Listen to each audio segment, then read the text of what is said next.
मेरा favourite actor है, मैं बताऊं?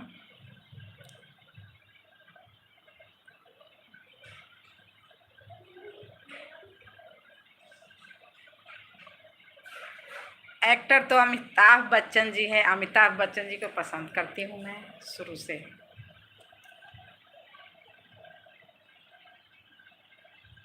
और गोविंदा को, दूसरे नंबर पर गोविंदा है। और एक्ट्रेस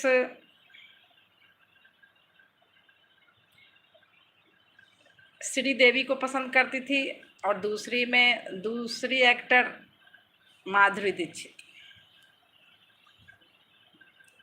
माधुरी दीक्षित